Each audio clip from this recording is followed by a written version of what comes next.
Podemos começar, todos acomodados. Já comeram um bolinho, tomaram um suco? Isso é estratégia para trazer as pessoas para a palestra. Mentira. É só um carinho da gente com vocês. Bom, antes da gente começar a nossa aula magna, vou pedir aí uns minutinhos para vocês, para a gente conversar um pouco sobre a nossa pós-graduação. Antes de qualquer coisa, eu queria dizer que é uma honra, uma felicidade imensa ver esse auditório com várias carinhas, alunos novos, professores do distrito, professores que são do distrito e da graduação, professores da graduação, amigos, alunos de iniciação científica. Para nós que trabalhamos com ciência e educação no país, a gente vê esse auditório cheio, é algo até que me dá uma certa emoção. Bom, antes da gente começar a palestra e eu apresentar a ilustre palestrante, eu queria contar algumas coisinhas para vocês. A gente hoje, né, tem aí a nossa aula inaugural do ano de 2020, primeiro semestre, aonde a gente recebe os nossos alunos veteranos, os nossos calourinhos, e a gente vem aí, na verdade, com um desejo enorme de dar boas-vindas e de torcer para que a gente tenha um ano de muitas alegrias, de muito trabalho, de muita publicação, de muito congresso, de muita coisa por aí. Eu estou como diretora de pesquisa e pós-graduação da São Judas há menos de 1 ano e meio, e eu posso dizer que, nesse 1 ano e meio, eu não só amadureci, cresci como profissional e ser humano, mas como eu tive a honra de ganhar grandes amigos, né? Colegas professores, cientistas que acreditam na ciência e na educação como um poder real de transformação da nossa sociedade. Esse ano, hoje até a Miranda brincou comigo. Olha, ela é uma das biológicas que gosta do Paulo Freire. Eu falei assim, esse ano eu preciso, assim, acho que como missão, realmente, levar um pouco do que é o Paulo Freire, do significado dele para a educação e do quanto eu acredito na educação, né? Então, eu falei que esse ano era um ano das humanidades, que era para a gente realmente brigar e gritar para o mundo a importância, né, desse grande educador e o quanto ele transformou vidas, transforma e transformará.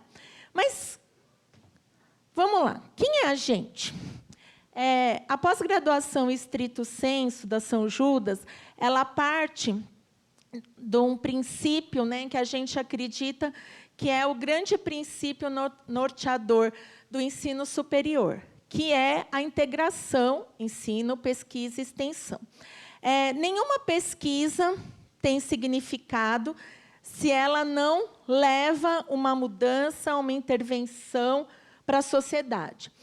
E é no ambiente do ensino, na sala de aula, que muitas dessas pesquisas nascem. A gente, às vezes, tem a ideia falsa, né, e equivocada de que a ciência ela fica restrita aos cientistas catedráticos, né, no Olimpo. E, na verdade, não. A ciência ela tem o seu real valor quando ela chega lá na última pessoinha, naquela que a gente nem imagina que está chegando. E aí, agora, até me veio à mente as pessoas, né, que eu tive o prazer de conhecer lá no Itaim Paulista, graças à professora Ana Paula. E a gente vê aqueles meninos lá da escola, aquela população no entorno ali do lixão, quanto que o que a gente faz, de alguma maneira, pode transformar a vida deles. Ou pensar, né, nas nossas crianças lá no ensino médio, no ensino fundamental, aonde trabalhar o movimento, a prática esportiva pode modificar essa pessoa. O quanto discutir sustentabilidade, urbanização, pode modificar a vida do outro. Né? Isso tanto no aspecto estrutural, que a engenharia faz muito bem, quanto no aspecto de relação do indivíduo com aquele ambiente no qual a arquitetura trabalha de uma forma muito excelente. Então, isso é o que a gente acredita, gente. É nessa indissociabilidade, no poder que a educação tem como transformador da sociedade e na real importância da ciência e do significado da ciência realmente como um fundamento dessa educação. Dentro das políticas institucionais relacionadas à pós-graduação estrito sensu, a gente tem não só, né, o desenvolvimento nacional, regional, levar o que a gente desenvolve aí também para conhecimento de outros países. A gente tem um papel super importante de formar cientistas, né? A ciência ela se forma, com certeza, inicialmente no âmbito universitário, dentro da sala de aula, e é através, por exemplo, da iniciação científica que a gente consegue fazer tudo isso. O que a gente tem aqui no nosso estrito sensu? Eu fiquei muito feliz quando eu fui fazer esse slide, porque eu falei, há um ano atrás, tinha uma coisinha que não tinha nesse slide. O que a gente tem aqui? Um programa de mestrado e doutorado em arquitetura e urbanismo. Então, o nosso grande presente, né, de 2020, o primeiro presente, porque vai vir outros. O primeiro presente foi a aprovação com excelência do nosso doutorado em arquitetura e urbanismo. Eu falo que, depois do professor Vasquez quase me matar com um infarto, ele me deu uma grande alegria, que foi me comunicar dessa aprovação. Então, quando eu fui montar esse slide, o primeiro eu falei, já vou pôr doutorado. Feliz, né? A gente tem o programa de mestrado e doutorado em educação física, que é um programa altamente consolidado, respeitado na área, uma relação profunda com órgãos, instituições reconhecidas no Brasil e no mundo. A gente tem o nosso mestrado em Ciências do Envelhecimento e, se Deus quiser, na aula inaugural de 2022, eu vou colocar programa de mestrado e doutorado, estamos aguardando, e o nosso programa de mestrado profissional na área de engenharia civil. Eu tenho a felicidade e a honra de trabalhar com o professor Fernando Vasquez, com a Maria Luísa Miranda, com a Adriana, com o Renan e os vice-coordenadores que tanto nos ajudam a constituir esse espaço. Quando a gente fala em pesquisa, né, eu brinco que, normalmente, a população pensa em pesquisa em frasquinhos de laboratório e construção aí de soluções que explodem, né? Na verdade, a pesquisa não é isso. A pesquisa ela tem um objetivo claro, não só de fortalecimento do ensino, mas a pesquisa ela tem um objetivo claro de desenvolvimento de tecnologia, de melhoria. Para quem, gente? Para a população. Quando a gente se depara, por exemplo, com as autoridades, e, infelizmente, algumas pessoas não dando a importância real para o que significa a pesquisa no nosso país, quando essas pessoas se pronunciam favoráveis a corte de bolsas, chamam pesquisadores, né, de pessoas vagabundas que não têm nada para fazer, a gente não está atingindo o pesquisador, a gente está atirando contra a nossa própria sociedade. Porque, sem pesquisa, a gente não tem tecnologia, não tem inovação. Tá? Isso é a gente acredita muito nessa geração de recursos humanos e acredita muito que, através da pesquisa e da educação, que a gente realmente vai conseguir fazer alguma coisa. A gente tem alguns princípios, né? É muito importante, eu brinco, né? A gente tem que melhorar o nosso quintal de casa para depois arrumar a rua, para depois arrumar o do outro. Então, a gente acredita nesse desenvolvimento regional e, a partir desse desenvolvimento regional, quem sabe a gente não pode trazer melhoria e inovação também a nível nacional, né? Bom, eu trouxe aqui algumas pessoinhas que têm um papel importante, e aí eu vou até fazer alguns deles passarem vergonha. A gente não faz um trabalho sozinha, certo? Não. E, aliás, eu adoro trabalhar com as pessoas, porque trabalhar sozinha é muito chato. E eu acho que trabalhar junto é desenvolver a capacidade de troca. E o conhecimento, ele só é conhecimento quando ele é transmitido, não quando ele é guardado. E, além de ter, né, os meus fiéis coordenadores, a vida me presenteou com 3 anjinhos desde que eu cheguei aqui na São Judas, ó, a professora fazendo erro e falando do lugar que ela trabalhava lá no passado. Desde que eu cheguei aqui, não só o acolhimento dos coordenadores e dos professores, mas também a presença de 3 anjinhos da guarda, que tornou, né, que eu consegui, a partir disso, fazer, né, junto com toda essa equipe, tudo que a gente construiu em 2019 e tem construído agora. Então, eu sei que todos vão me matar, mas vocês não conhecem todos, então é hora de conhecer.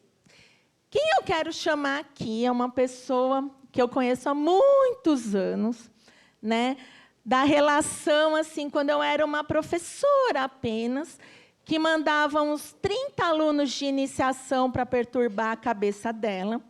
Aí a gente se separou, voltou, se encontrou novamente, se separou. Mas, graças a ela, no momento em que eu cheguei na São Judas, eu consegui ter forças para fazer uma série de mudanças. Então, como a gente está abrindo, né, o nosso ano, eu quero chamar a Sheila Brandão aqui em cima.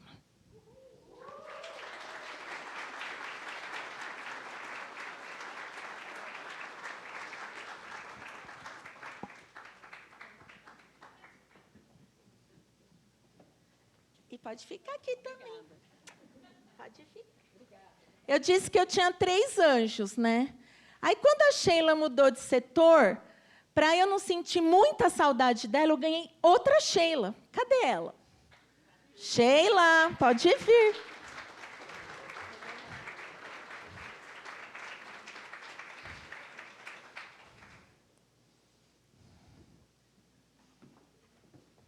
E pode sentar aí, que é para a foto oficial. E a nossa musa do marketing. Olha, eu vou dizer, se tem alguém que faz marketing de uma forma arrasadora, é a dona Mariana. Pode ver.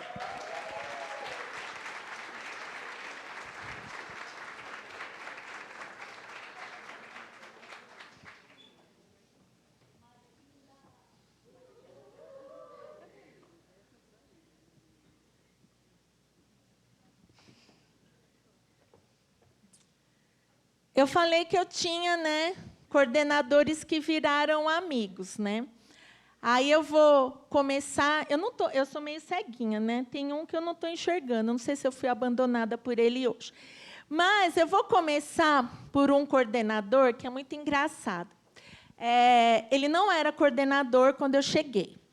Mas aí a professora Paula fez uma opção de vida, foi para a graduação. E aí ele se tornou coordenador do mestrado e agora doutorado em arquitetura.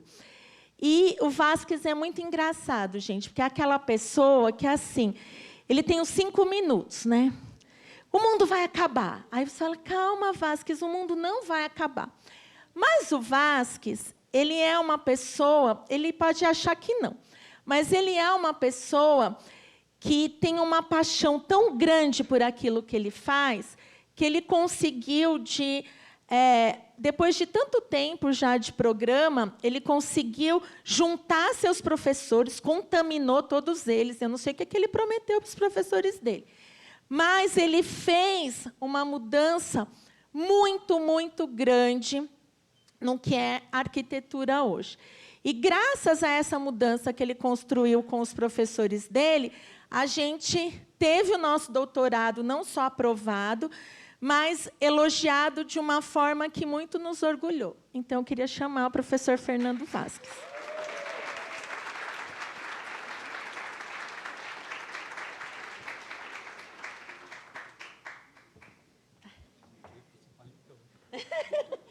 Gente, ele disse que ainda bem que ele colocou paletó. Estou revelando o que ele disse. Eu sou meio ceguinha, mas eu não estou enxergando o Renan. Mas eu estou enxergando um cara que é muito legal, até porque ele tem o mesmo nome que eu. E aí, eu acho que a gente mudou tantas coisas, né, Sandro, na engenharia, a gente desconstruiu. Vamos acabar com tudo? Não, vamos construir tudo de novo. E o Sandro sempre foi aquela pessoa que estava ali presente todo dia, sempre com um sorriso no rosto, sempre com uma palavra boa. E, além de tudo isso, ele é um cara que tem uma ideologia política que eu compartilho muito. Tá? Sandro, vem representar a engenharia, por favor.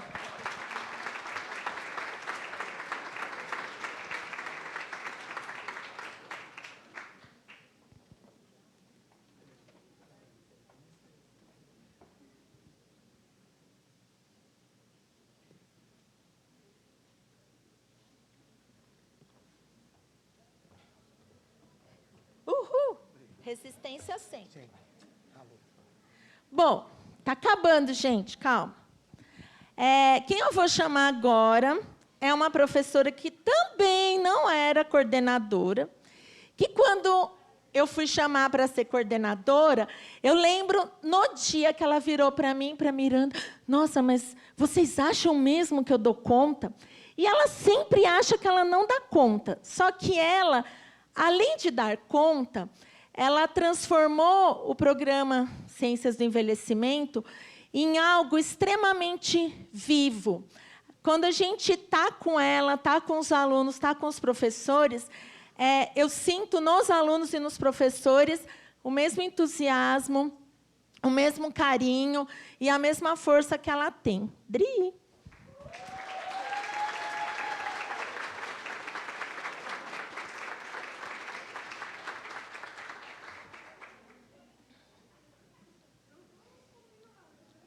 Mas claro que não é combinado. Vocês acharam que eu ia anunciar que eu ia fazer isso? Claro que não. Só minha cúmplice sabia. Agora, por que eu deixei ela por último? Não é porque ela é a coordenadora mais antiga. Não é porque ela já sabe tudo da São Judas. Mas por que eu deixei ela por último? Porque, assim, quando a gente está vivendo uma batalha, né? Quando a gente está mudando as coisas, quando a gente está construindo algo novo, por mais que a gente tenha força, que a gente acredita, tem horas que você fala, gente, eu não vou aguentar. E algumas vezes, ao longo desse quase 1 ano e meio, muitas vezes eu senti minha perna fraquejar. E ela nunca deixou que eu estivesse sozinha e que eu desistisse. Miranda.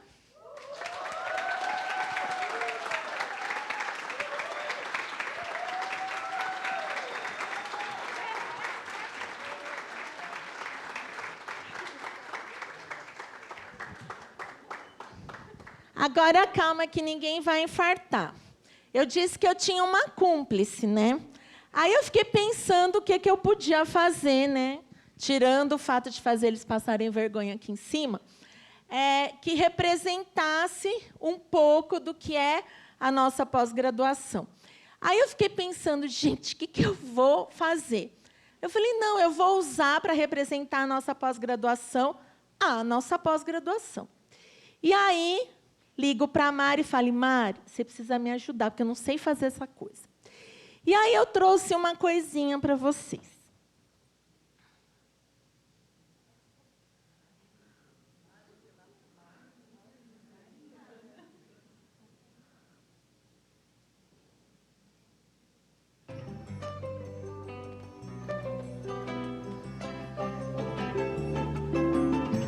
Numa folha qualquer eu desenho um sol amarelo 5, 6 retas é fácil fazer um castelo. Com o lápis em torno da mão e me dou uma luva. E se faço chover com 2 riscos tem um guarda-chuva.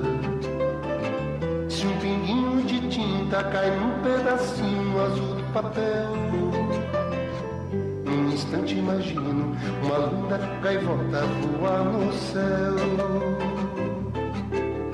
Vai voando, contornando a imensa curva, norte-sul, vou com ela, viajando Havaí, Pequim ou Istambul.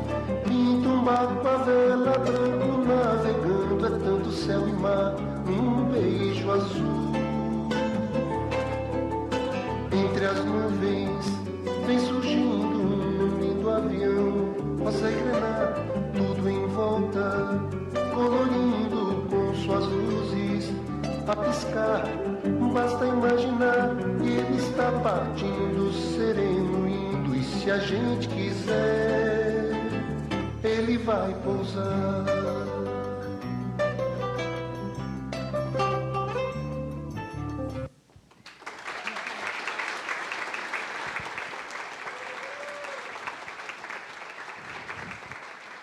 Gente, isso é uma pequena parte da nossa história, que eu compartilho com muito, muito carinho. Eu escolhi essa música, na verdade, quem me inspirou a escolher essa música foram meus alunos da disciplina de didática e docência do ano passado. Eu montei uma atividade com eles e, no dia, eu passei essa música. E aí eu me lembro de ter falado para eles, né?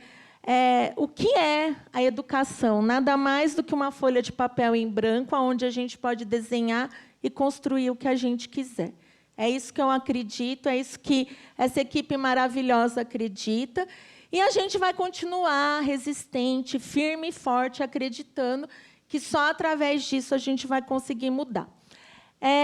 Por conta de tudo isso, gente, quando a gente estava pensando, né, eu estava pensando na aula inaugural, falei que eu estava com o Paulo Freire na cabeça, né?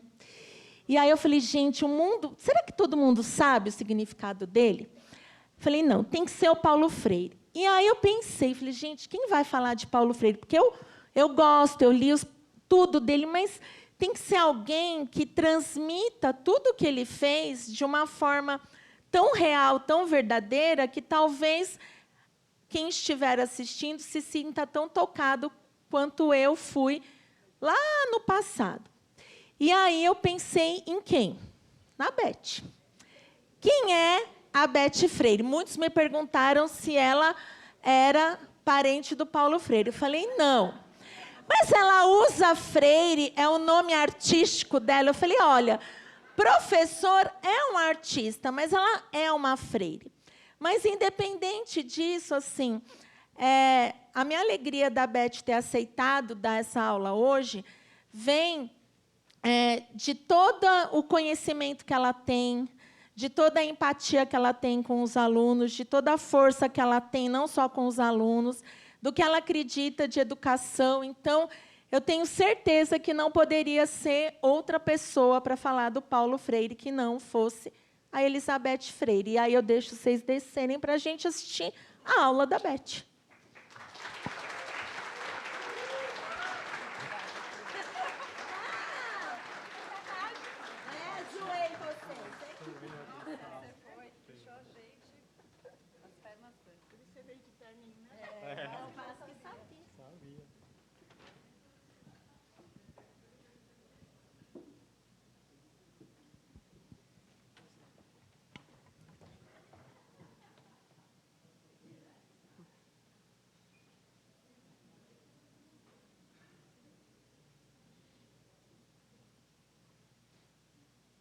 Tentando apanhando aqui um pouquinho.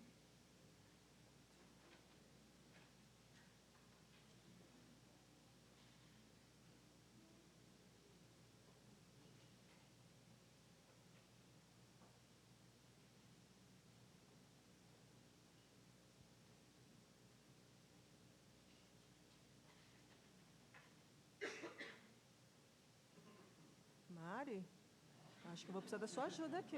Não é o meu, esse? Ele não quer me obedecer.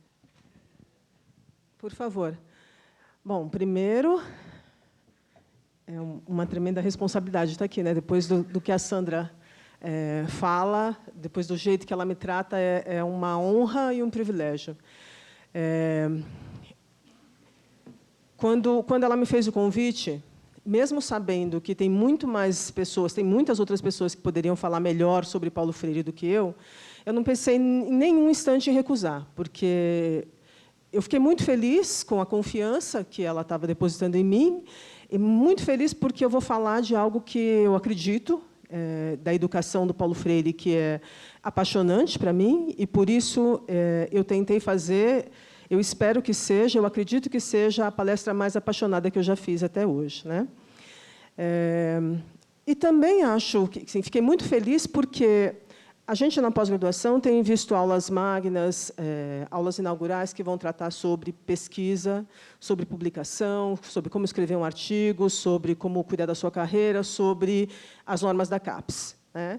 E, dessa vez, a gente tem um tema que não é só sobre pesquisa, né? Que é um tema sobre a educação, sobre o país, sobre a sociedade, sobre muitos assuntos. Então, estar aqui agora é, sim, uma honra e uma enorme responsabilidade, eu sei disso, né? E aí, como eu fico nervosa, já não sei mexer no computador, já não sei achar um instrumento para usar.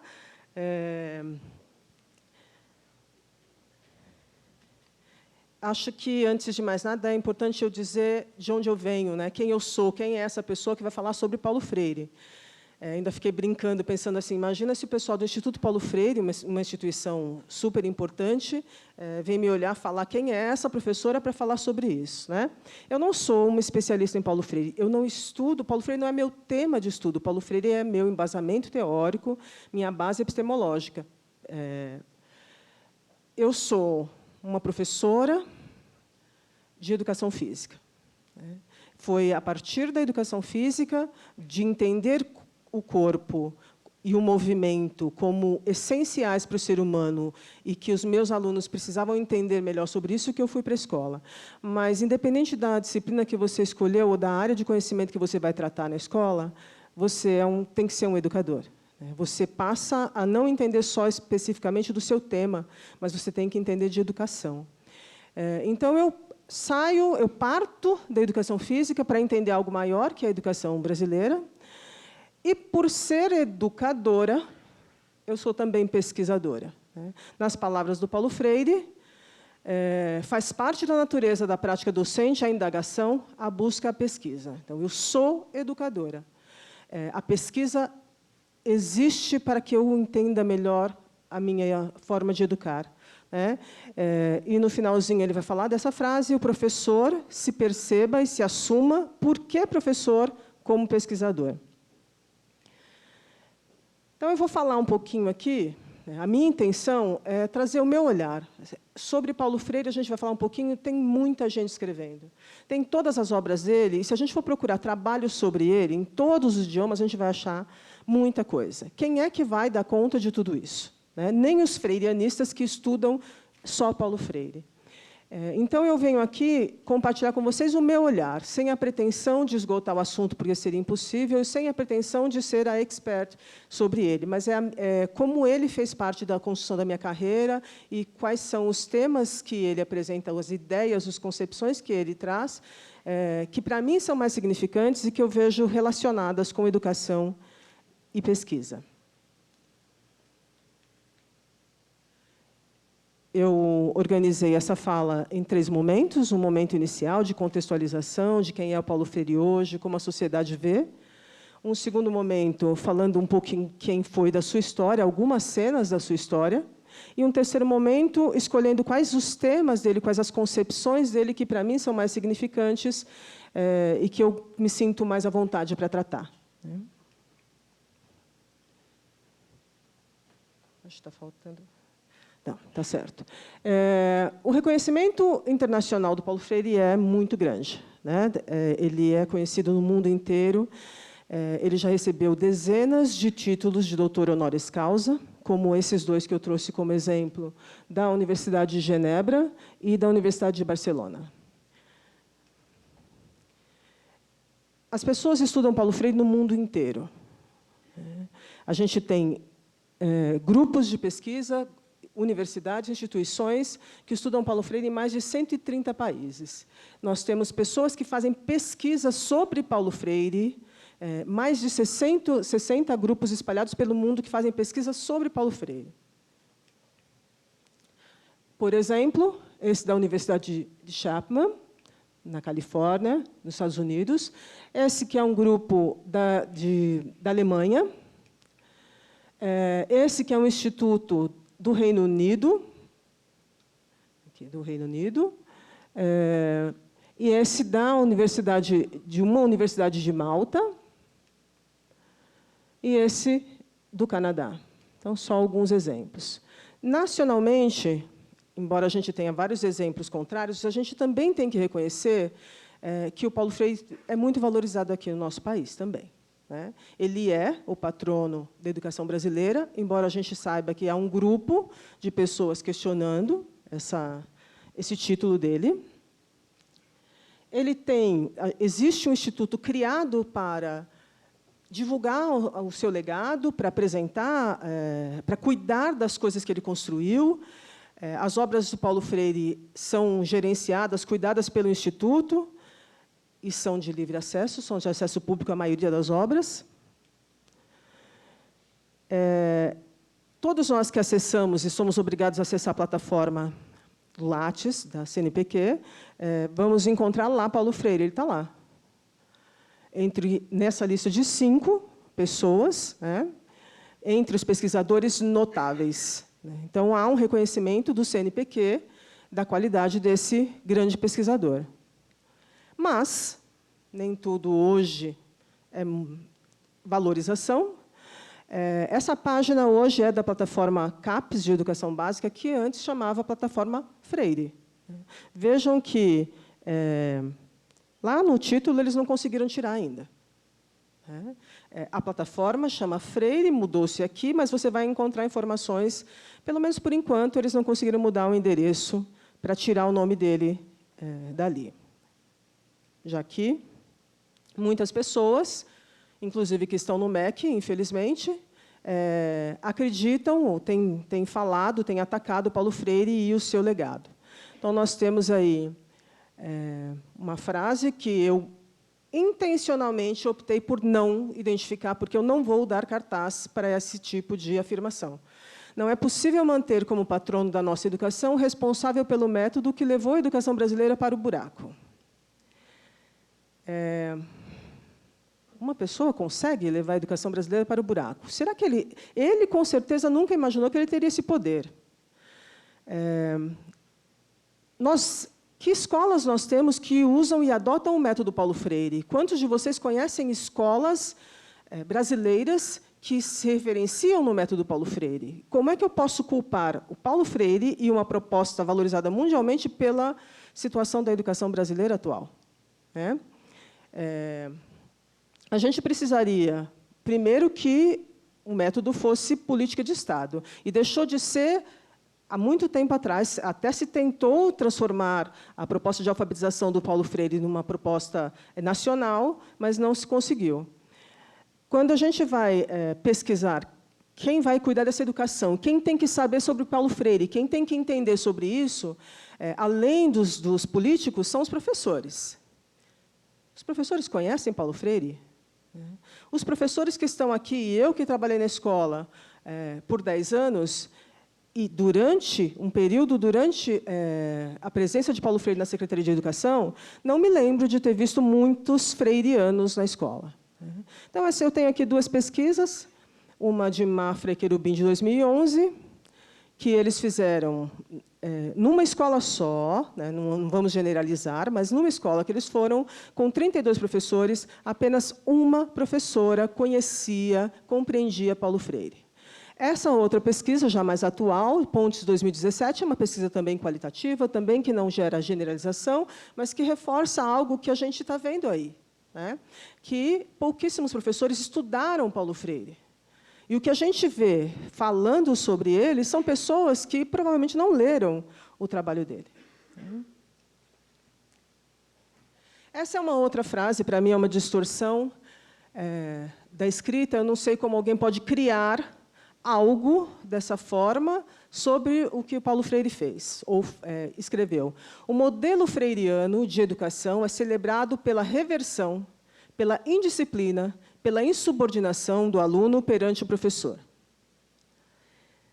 Como é que o modelo dele gera indisciplina? Aliás, que modelo é esse, né? O que é disciplina? Será que isso é disciplina? Esse é o modelo de disciplina que a gente está esperando que seja construído?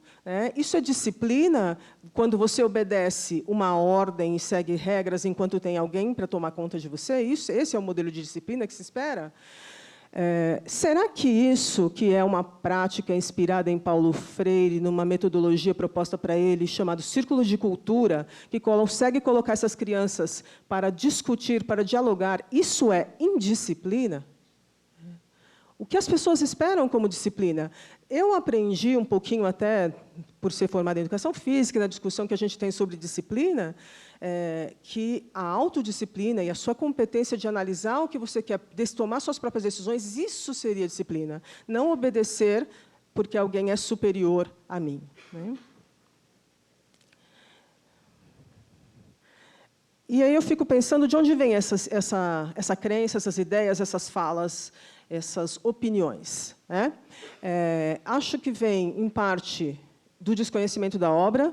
Acho, não, tenho quase certeza que pouquíssimas dessas pessoas que falam isso leram algum trabalho ou conheceram a proposta do Paulo Freire, né? Acho também que não conhece a escola. Quem fala uma coisa dessas não conhece a escola brasileira. Nunca foi para ver que método é esse que está sendo aplicado na escola brasileira, né? Que Paulo Freire passa bem longe, infelizmente. Acho que essas pessoas desrespeitam, que, na verdade, a ideia é o desrespeito, ou, principalmente, né, a intenção de desinformar, a intenção de reforçar um discurso para afastar esse teórico da nossa escola. Então, ele enquanto muitos lugares do mundo estudam Paulo Freire, algumas pessoas querem... Eu não vou nem dizer criticar, porque isso não é crítica, não no conceito que Paulo Freire apresenta. Querem questionar, discordar do que ele pensa e atacar. Paulo Freire foi um grande teórico responsável por valorizar a crítica. Ele, mais do que ninguém, valoriza e aceita que se critique. Mais do que isso, ele estimula as pessoas a elaborarem a crítica do seu próprio método. Então, a crítica é bem-vinda. A gente não precisa ter unanimidade, a gente não espera que todo mundo concorde com a proposta metodológica dele. Tem vários teóricos que questionam algumas ideias, por exemplo, achar que é um pouco utópico algumas das concepções dele. Isso é crítica, isso é diálogo. E isso faz parte, eu vou até pular faz parte da discordância, do conflito, que faz a gente avançar. No diálogo, na troca, na oposição, é que a gente avança. E essa é uma fala de Paulo Freire também. Perdoem, eu vou usar várias frases dele, porque eu acho que é melhor ver algumas coisas que foi ele mesmo que produziu, né?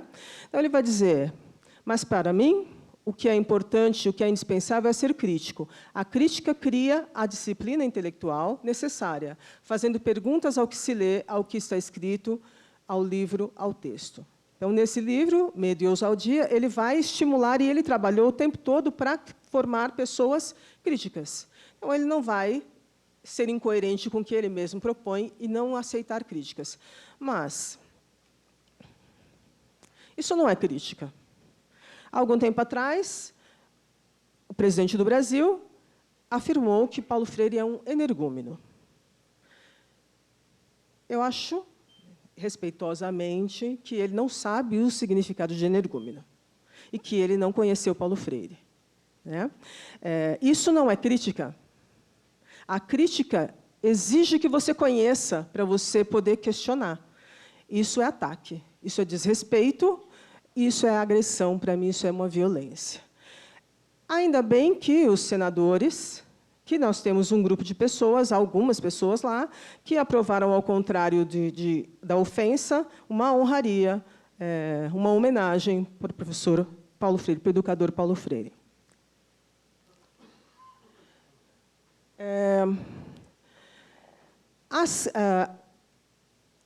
Eu mostrei agora há pouco que os professores na escola não conhecem Paulo Freire, pelo menos a maioria. E Paulo Freire também não domina a universidade, como a gente ouve em discurso. A universidade está marcada por esse marxismo cultural e pela teoria freiriana.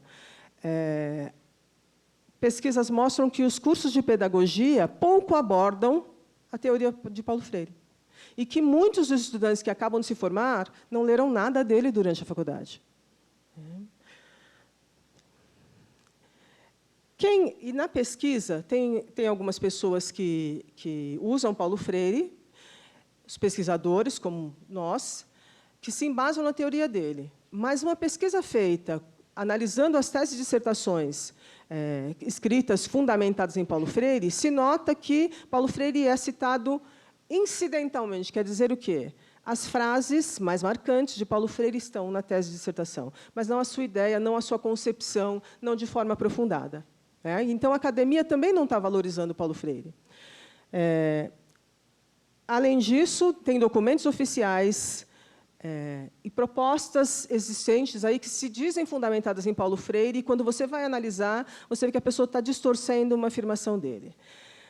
Então, a gente vê uma ideia, uma concepção sendo divulgada que não é real. Falar sobre Paulo Freire, por isso mesmo, é atual, é importante, e eu acho que é resistência para que a gente informe. Quem foi Paulo Freire? Então, eu escolhi um pouquinho aqui, eu não sei se todos vocês conhecem, acho que muitos conhecem mais de Paulo Freire até do que eu que estou falando aqui, mas alguns talvez não conheçam. Então, só para lembrar um pouquinho, ele nasceu no Recife, em 1921, o ano que vem a gente vai comemorar o centenário do nascimento dele, de uma infância muito pobre, que sofreu, até a infância, ele vai contar que ela foi alegre. Ela não era rica no Recife, mas ela era alegre, ele era feliz. E aí, com a crise de 29, eles tiveram mais problemas econômicos, isso afetou algumas pessoas que mantinham a família, e eles ficaram mais pobres. Eles tiveram que mudar do Recife, e ele não pôde estudar nas escolas que ele estudava antes. O pai faleceu quando ele tinha 13 anos, e a mãe, sozinha, ficou sustentando ele e todos os irmãos. Então, a situação não era fácil no Recife, de 1930 a 1940. No Recife, não, numa cidade próxima a Recife. Ele foi fazer o ensino secundário depois de 3 anos parado, ele queria estudar, porque a mãe dele foi visitar várias escolas privadas em Recife para tentar conseguir uma bolsa. E aí, quando conseguiu, ele viajava da cidade dele para Recife para fazer o seu ensino secundário lá. E, nesse colégio privado, ele se tornou educador. Ele já sonhava em ser professor, desde a infância dele. Ele diz que ele brincava de ser professor, que ele já se imaginava sendo professor. E, nessa escola, quando um professor se afastou, convidaram ele para trabalhar como auxiliar de ensino. E foi lá que ele aprendeu a pensar um pouquinho da educação. Ele queria ser educador, mas em Recife não tinha um curso de pedagogia, um curso de formação de professores, então ele foi fazer direito, que era o que mais se aproximava, que tinha uma fundamentação melhor nesse espaço.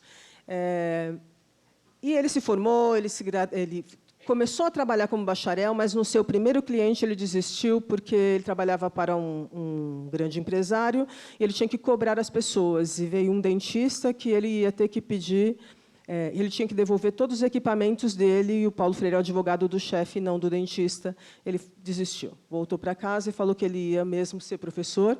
E aí começou a trabalhar no colégio que ele tinha estudado, professor lá há bastante tempo, trabalhou em vários colégios de Recife, até que ele, em 47, foi convidado para trabalhar no SESI, na coordenação da educação profissional. E foi o contato dele com a educação de adultos. né, que foi onde ele se estabeleceu.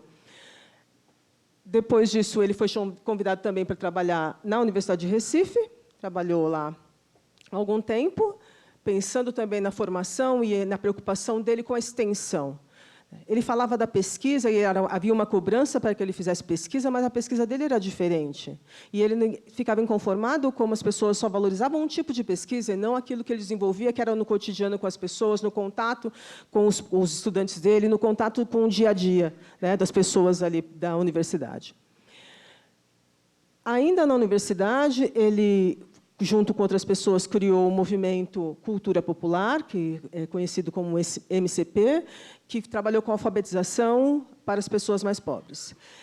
Também trabalhou, junto com outro grupo, na Secretaria de Extensão Cultural, aí com alfabetização também.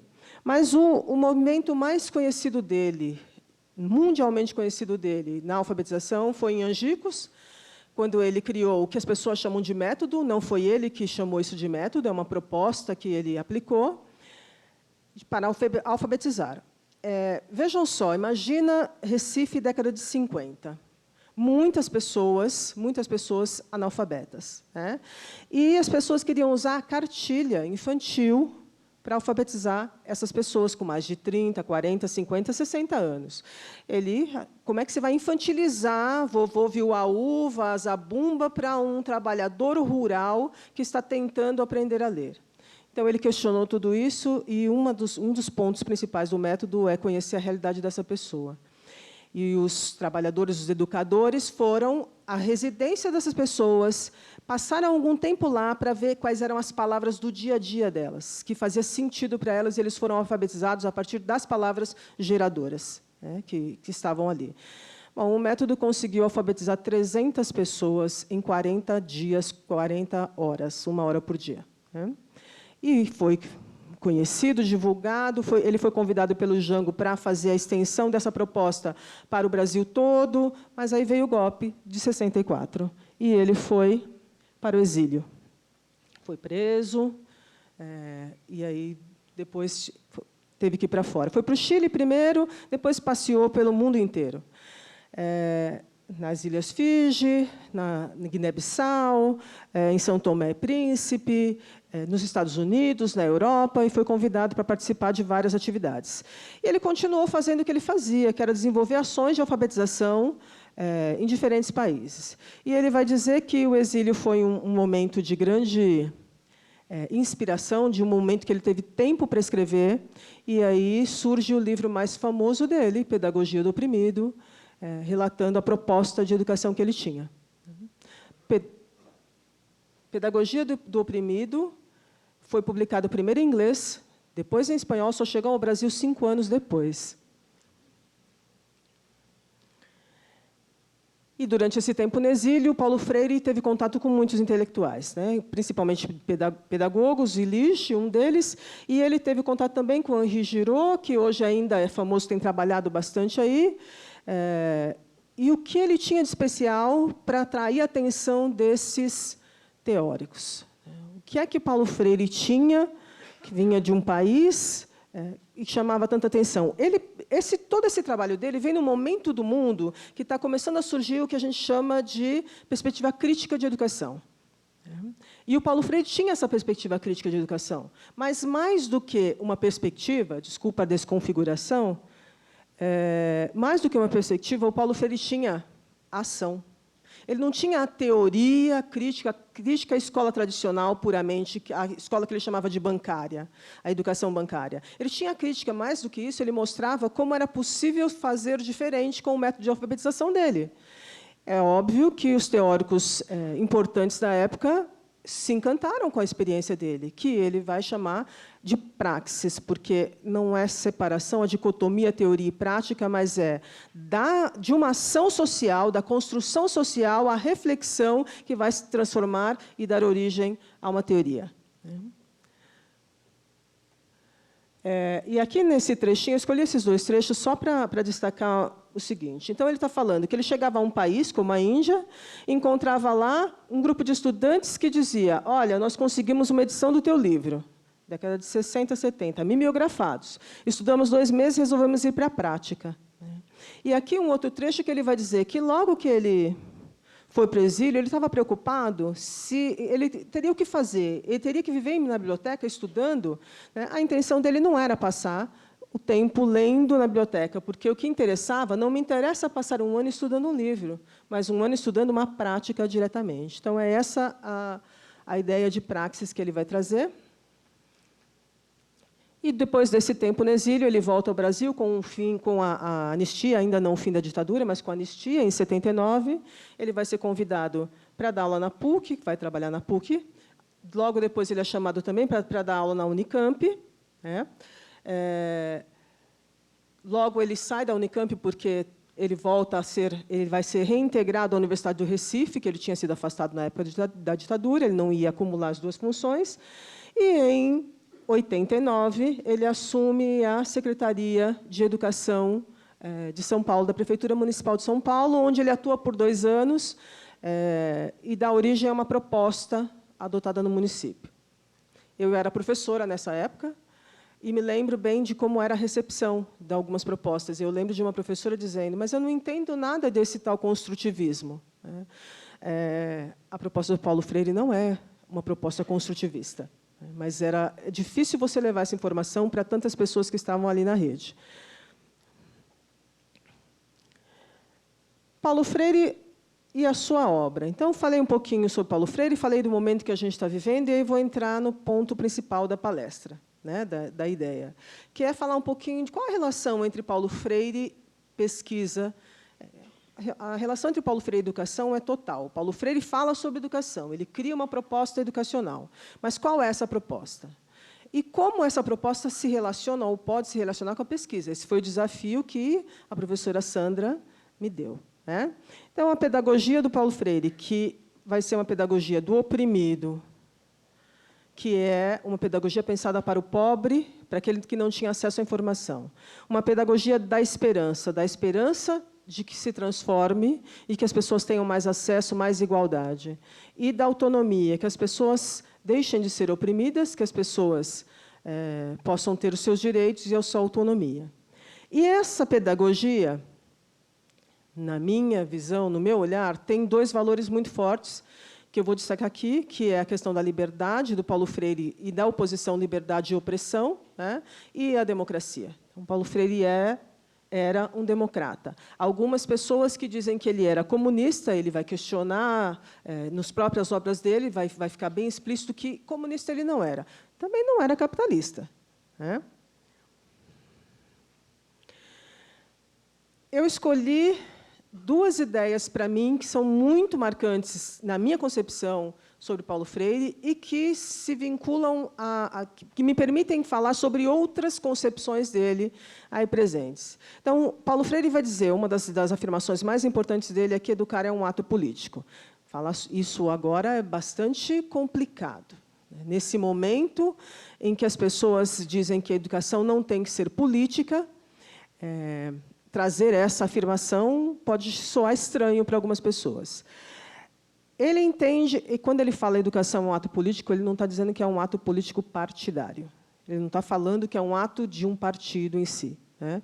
Ele vai falar que é um ato político do ser que é político, do ser humano social que é um ser político. Um ser político, no caso da educação é ação, é escolha, é tomada de decisão. O que vou ensinar, o que o meu aluno vai aprender, isso é escolha. Essa escolha ela é intencional. E ela está baseada na sua visão de sociedade. Então, isso é ser político. Então, quando a gente vê hoje a existência de uma proposta de escola sem partido, soa muito estranho, porque o fato de você dizer que não tem um partido, você já está adotando uma concepção política.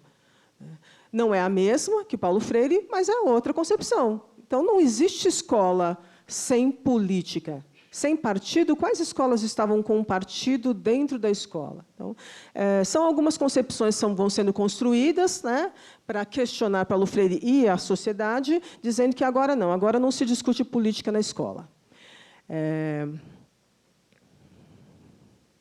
Educar é um ato político.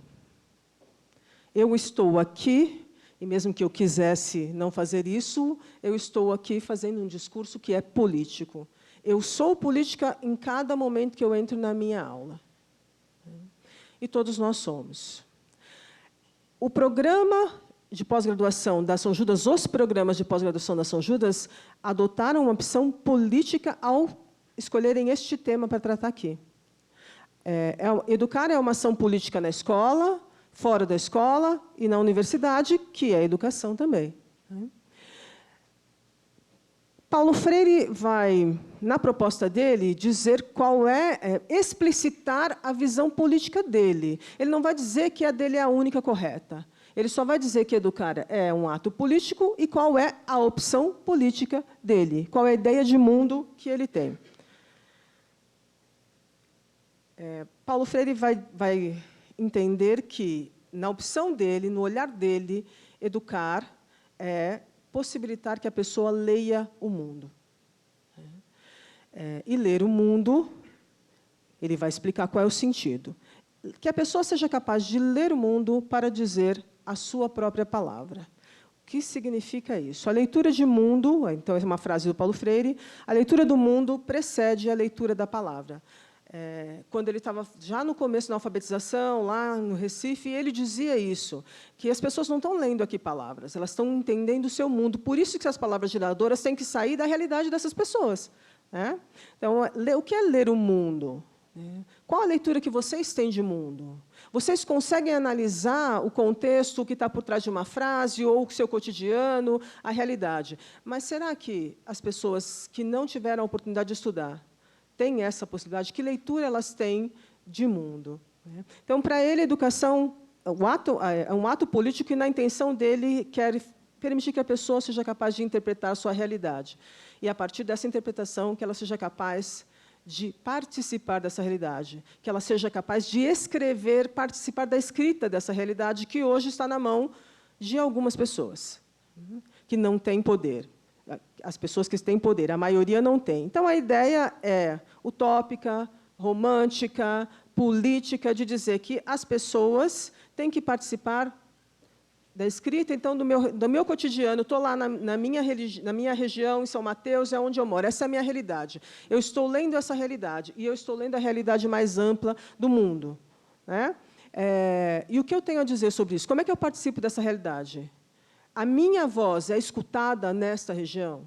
Então, fica explícito aí que é uma intenção política, sim. E eu falei que eu escolhi esse tema porque eu acho que ele liga com vários aspectos da teoria do Paulo Freire. Então, ler o mundo, dizer a sua palavra, são expressões dele, são concepções dele ou categorias, depende do autor que analisa. E aí ele, nessa análise, é político. Eu preciso, ao dizer a minha palavra, dialogar, porque a minha palavra não é a única possível de ser dita. Então, o diálogo é essencial na pedagogia freiriana. Por isso é que sentar um atrás do outro, escutar o professor, não é pedagogia freiriana, não tem diálogo, só tem escuta. E outro conceito muito importante que tem relação com o ato político é o de empoderamento, que ele vai mencionar em um livro e que vai ter um significado diferente do significado em inglês naquele momento. Então, ninguém empodera ninguém. Eu não posso te dar poder. O que eu posso é estimular que você construa, que você se empodere, que você tome algumas iniciativas. Então, essa teoria, o empoderamento, é um termo que vai ser muito usado hoje, que vai ter aí a sua origem na obra de Paulo Freire, nesse momento, tendo relação com um ato político, é uma escolha que ele está fazendo. Aqui alguns exemplos de pesquisas que usam o empoderamento como um construto ou um conceito importante em nossas pesquisas. São pesquisas aqui internacionais, falando sobre a participação, sobre como as pessoas ali estão trabalhando para se empoderar, as pesquisas que são feitas.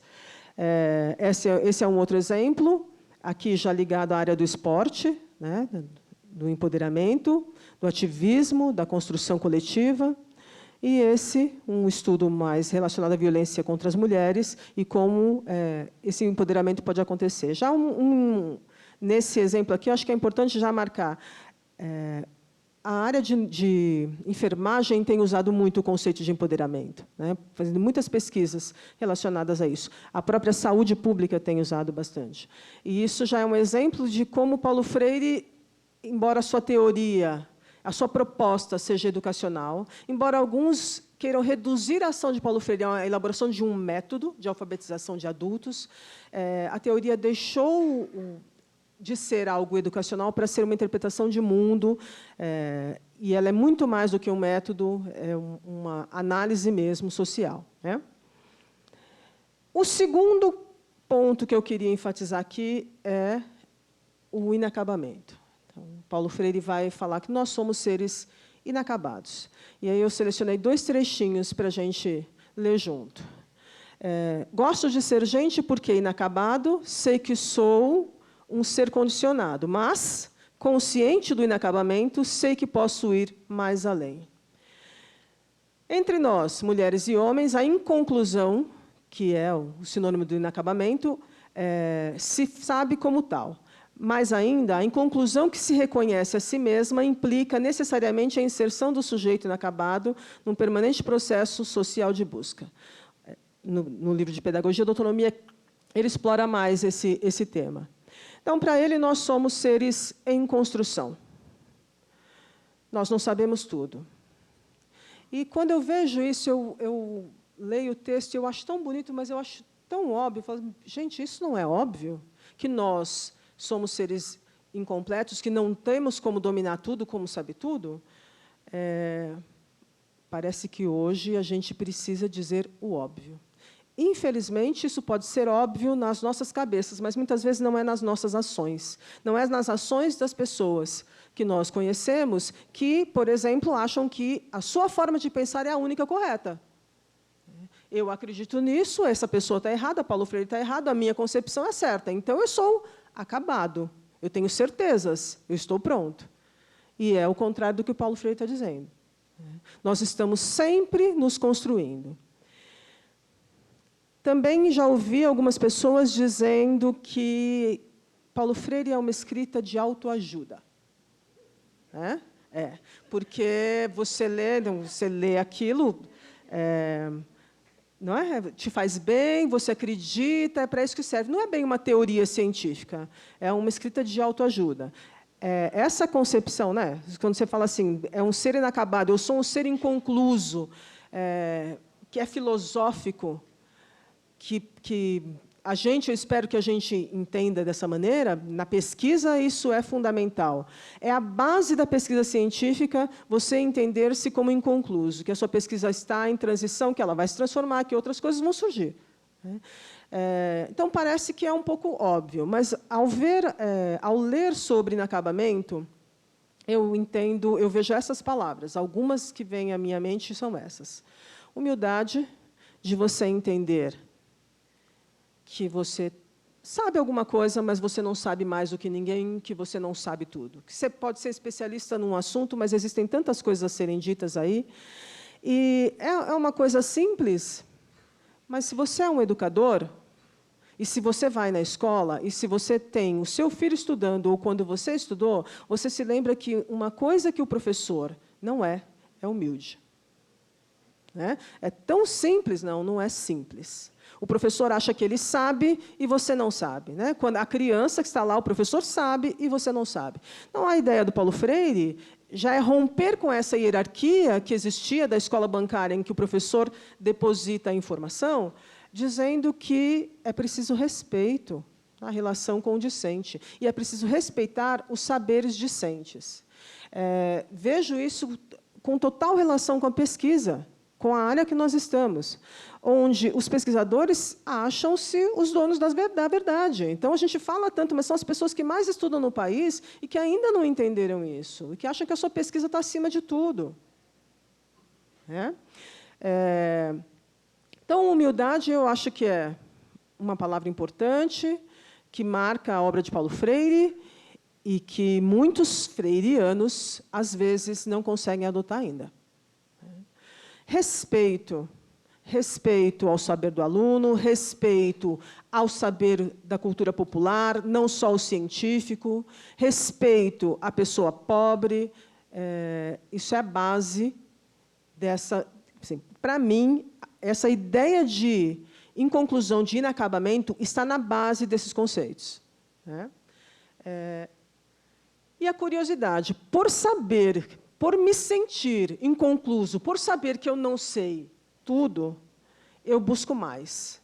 E aí a curiosidade vem de até onde eu posso ir, o que mais eu posso saber. Então, é essa concepção que marca essa perspectiva do Paulo Freire. Então, eu coloco assim, essa ideia da consciência do inacabamento como... É interessante que isso vai aparecer num dos últimos, num livro mais como eu vou dizer, mais atual, não é tão atual, mas ele não está nos primeiros livros. E ele vai dizer claramente que isso deveria ter sido colocado antes do que ele falou, porque isso está na base. É por me perceber inacabado que eu preciso respeitar aquele que está aprendendo. É por me saber inacabado, por saber-me inacabado, é que eu preciso entender que eu aprendo quando eu ensino. Então, quando eu fui convidada para dar essa palestra para vocês, e aí eu me questionava, não, eu tinha certeza que eu não sabia o suficiente para falar. E aí, o que é suficiente? Mas eu lembrava dessa concepção dele, e se eu venho falar sobre ele, eu tenho que assumi-la. Eu não estou mesmo pronta. Mas eu tive a oportunidade de aprender muito. Então, muito do que eu estou falando aqui para vocês hoje foi porque eu tive que estudar. Já que eu vou falar de uma pessoa tão importante, eu preciso entender mais. Então, a gente aprende enquanto a gente ensina, a gente aprende porque a gente ensina, a gente aprende com o nosso aluno, que nos ensina. E essa é uma concepção que está no meu olhar, baseada nessa consciência do inacabamento. Essa consciência do inacabamento também se mostra no Círculo de Cultura. O Círculo de Cultura é uma prática que Paulo Freire instituiu, de se colocar todos no mesmo nível, todo mundo sentado, professor, aluno, todo mundo se olhando na mesma altura, numa ideia de igualdade das relações estabelecidas ali. E ela nasce da ideia de que todo mundo está aprendendo, né? E essa outra ideia eu pesquiso porque eu não sei tudo, porque eu não sou concluso. Eu pulei uma parte que eu queria fazer uma relação muito importante com a questão de educar é um ato político, né? Quando a São Judas escolhe, então, aqui eu acho que eu preciso agradecer a Sandra pela oportunidade e pelo olhar que ela está dando para os nossos programas, né? Da nossa posição, da nossa situação social. O que a gente está falando sobre o momento político que nós estamos vivendo? Qual é o nosso olhar? O nosso ato é político, o nosso ato sofre consequências políticas. Nós perdemos algumas bolsas, muitas universidades estão perdendo bolsas, e a pesquisa está deixando de existir porque o nosso ato é político. E aí, para impedir que a gente faça a nossa política, é que se corta um pouco. Se tenta cortar, eles tentam cortar um pouco mais, mas a gente tem feito alguma resistência, exigindo da sociedade uma ação de valorização da pesquisa. Então, acho importante lembrar que é político a todo momento e que nós estamos aqui numa instituição que também precisa se posicionar, né? Vamos falar um pouquinho... antes disso, essa é uma frase de Paulo Freire sobre incompletude também, e que mostra o quanto ele não vê problemas em receber críticas. E ele pede, quanto aos outros, os que põem em prática a minha prática, que se esforcem por recriá-la, repensando também meu pensamento. Ele está dizendo que o que ele fez precisa ser reconstruído o tempo todo, né? E que, ao reconstruir, você pode questionar as ideias dele. Então, repense você também, né?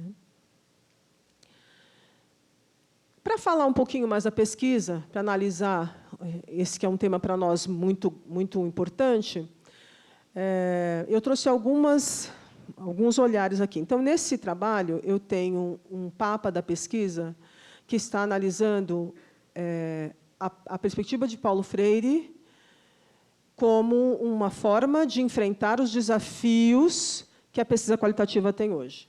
Então, a gente vê aí que, fora do Brasil, ele é valorizado, inclusive por aquelas pessoas que a gente admira e espera algum dia conhecer, né?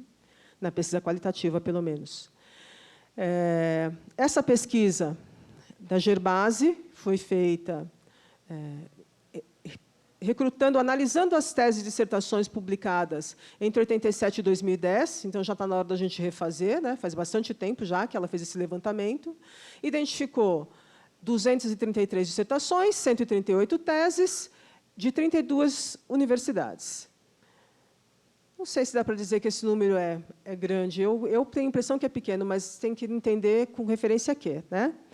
E que esses são os temas que estão aparecendo nas pesquisas que usam Paulo Freire como referencial teórico. Educação e pedagogia, claro.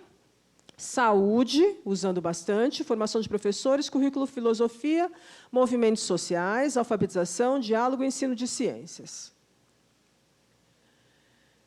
Se você vai fazer uma busca hoje na plataforma do periódico Os CAPES, com a expressão, entre aspas, Paulo Freire, você encontra quase 9.000 artigos, capítulos de livros e livros discutindo o assunto.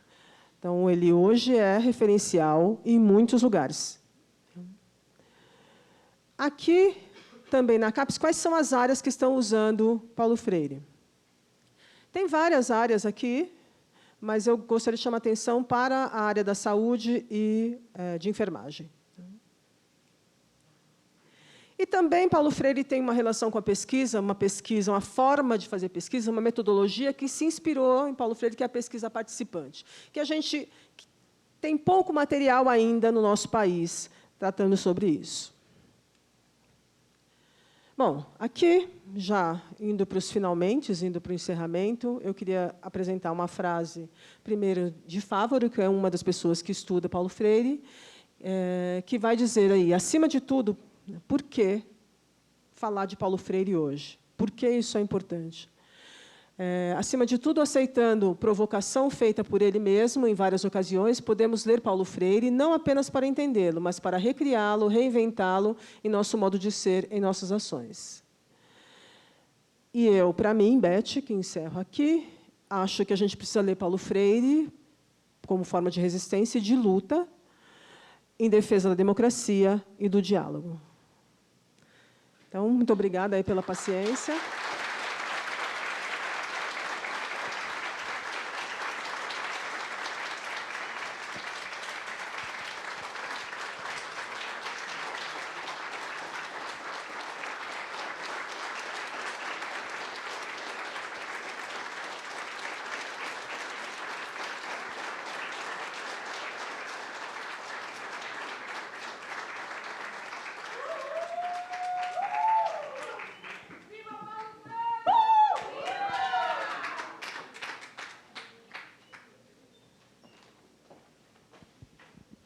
Gente, falei que ia ser bom, né? Vocês se emocionaram? Eu fiquei ali com o zoinho meio marejado. Miranda está se acabando ali. Ela tem um troço. Gente, ó, que Paulo Freire inspire em vocês. Que a gente faça de tudo isso que a Beth falou com uma excelência, com uma doçura, com profunda humildade. Faça realmente a gente ser melhor como pessoa e como cidadão. A gente precisa resistir. Realmente, assim, a gente vive um momento muito triste, né, para quem é brasileiro, né? Mas aí eu falo assim, que eu sou mulher, professora, brasileira e cientista, lascada, né? Mas a gente não pode nunca deixar de acreditar.